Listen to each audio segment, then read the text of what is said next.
forget everything you know about chivalry. Today, we look at the guy who literally rewrote the rules of power. Meet Cesare Borgia, the original prince. He didn't just inherit power, he seized it. Cesare understood the most critical rule. In a world of wolves, you must be a fox and a lion. Step 1. Use your connections. Cesare's father was Pope Alexander VI.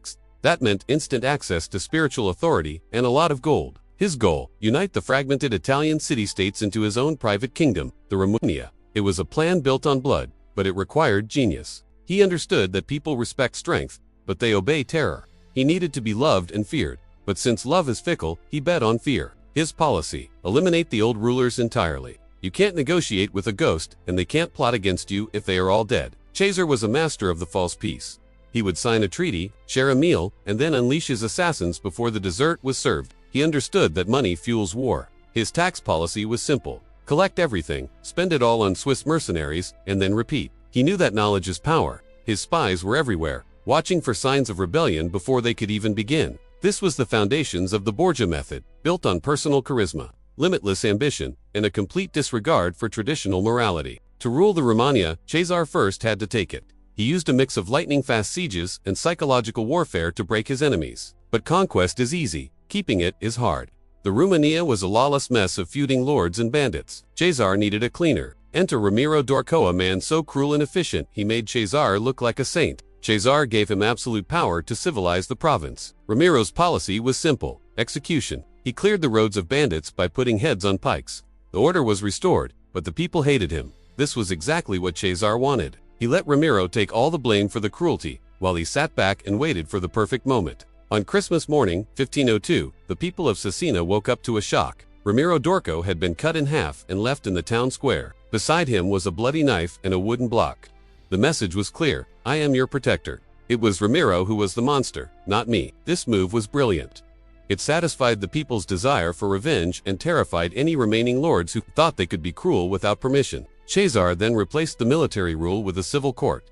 He wanted the people to see him as a bringer of law, not just a conqueror. Machiavelli watched this and took notes. He realized that a leader must sometimes do evil, then blame a subordinate to keep their own hands clean. Caesare's own generals began to fear him. They formed a secret alliance at Magione, swearing to take the Borgia monster down together. Cesare knew about the plot immediately, but instead of attacking, he did something far more dangerous. He acted like he didn't care. He sent them letters of forgiveness, inviting them to the city of Senigallia to discuss a new peace treaty and a shared victory. The generals were suspicious, but Caesare's charm was a weapon.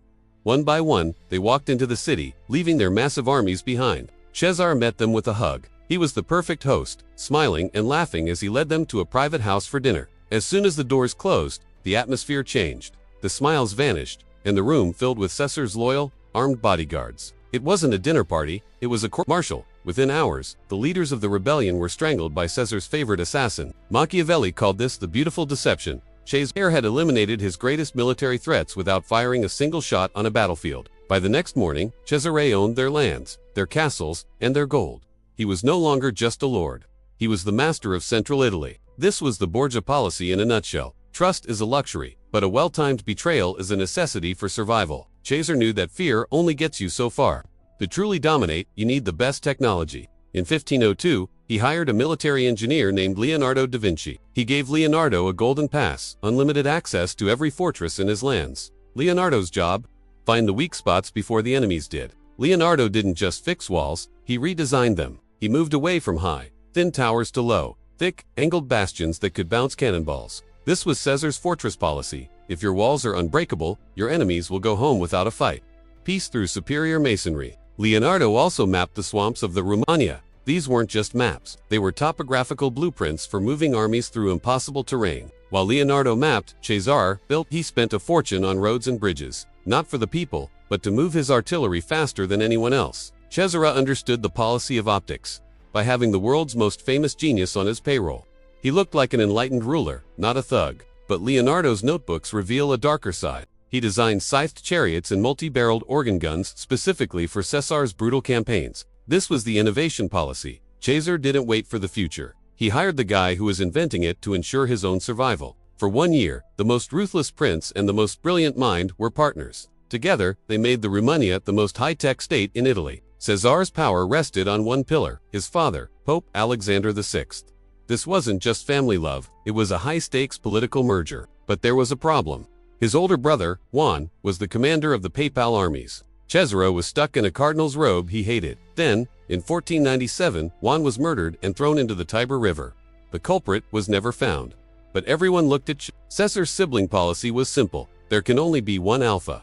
With Juan gone, Cesare resigned as cardinal and became a general. Then there was his sister, Lucretia. Cesare used her like a political chess piece, marrying her off to whoever helped his current alliance. If a husband became useless to Cesare, he retired them.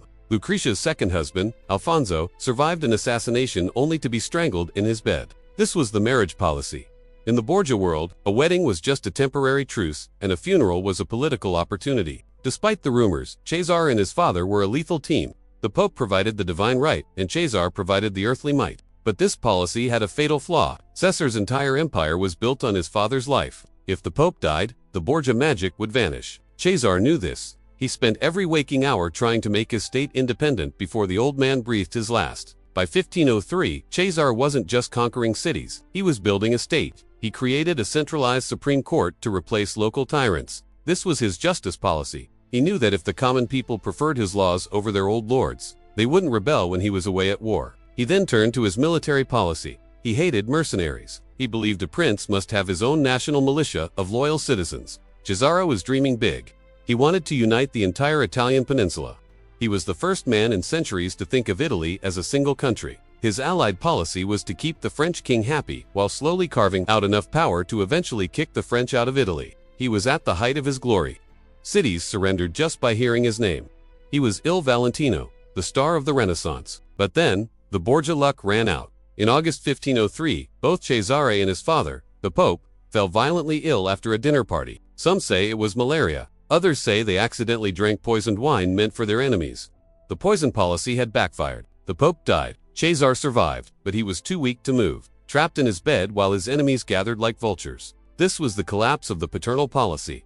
Without the Pope to protect him, Caesare's legal titles and armies began to dissolve overnight. Cesare was trapped in the Vatican, too weak to walk, but still dangerous. He surrounded himself with 12,000 loyal troops to ensure his safety. This was his conclave policy. He used his influence over the Spanish cardinals to block any candidate who was an open enemy of the Borgias. They elected Pius III, a frail man who liked Cesare, but his protection policy failed when the new pope died just 26 days later. Now desperate, Cesare made his greatest mistake. He backed his family's oldest enemy, Giuliano della Rovere, in exchange for a promise of safety. It was a policy of naivety. As soon as della Rovere became Pope Julius II, he revealed his true face. He didn't want a partner. He wanted a prisoner. Julius II demanded the return of all the Romagna cities. Caesare's fortress policy crumbled as his governors realized the boss was finished. Cesare was arrested. The man who had once been the prince was now locked in a room in the Castel Sant'Angelo, stripped of his titles. He managed to negotiate an escape to Naples, but he was outfoxed again.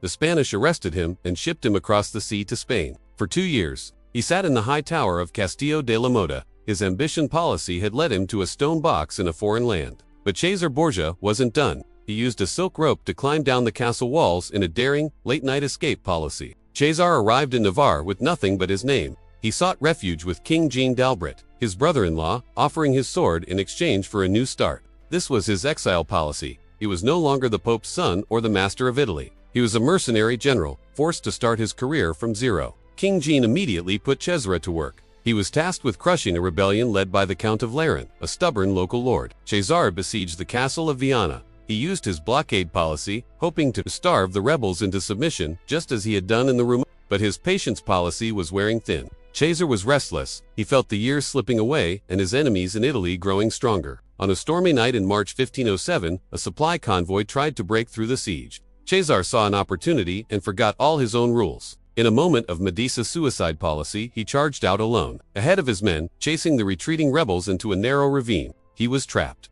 The rebels turned and overwhelmed him. The great Cesare Borgia was pulled from his horse and killed in the mud of Viana. His enemies didn't even know who he was at first. They stripped his body of its fine armor, leaving the prince as just another nameless soldier. He was buried under a simple stone with a poem that called him the man whom all feared. The Borgia dream was officially over. Cesare Borgia was dead, but his policy of immortality was just beginning. His ghost started haunting every palace in Europe through a single book. Niccolò Machiavelli hadn't just watched Cesare, he had studied him like a scientist. He didn't see a villain. He saw a perfect blueprint. This was the policy of realism. Machiavelli argued that a leader shouldn't try to be good in a world where everyone else is bad. He used Cesar's Ramiro d'Orco policy as the gold standard. A leader must use others to do the dirty work, then eliminate them to look like the hero. Then there was the fox and lion policy. Machiavelli wrote that Caesar's greatness came from knowing exactly when to be the predator and when to be the trickster. But Machiavelli also noted the policy of fortune. You can have all the skill vertique in the world, but if the lady of luck turns her back, you're finished. The book, The Prince, was so shocking it was banned by the church. They called it written by the hand of the devil himself. But the ban policy only made it more popular. Every king from Henry VIII to Napoleon kept a copy of Cesar's methods under their pillow. This was the legacy of the underdog. Cesar showed that a man with no kingdom could build one from scratch, provided he had no soul to lose. 500 years later, we still call ruthless politics Machiavellian, but really, we should be calling it Borgian. Caesar's first lesson, the policy of speed. He moved faster than his enemies could think. In business or war, the first strike often wins the whole game. Lesson 2, the image of authority. Cesar used the Borgia name to project power before he even arrived. If people believe you are invincible, you already are. The cleaning policy still works. In modern management, this means letting a subordinate handle unpopular layoffs before you step in as the savior of the company. Strategic networking. Alliances are tools, not friendships.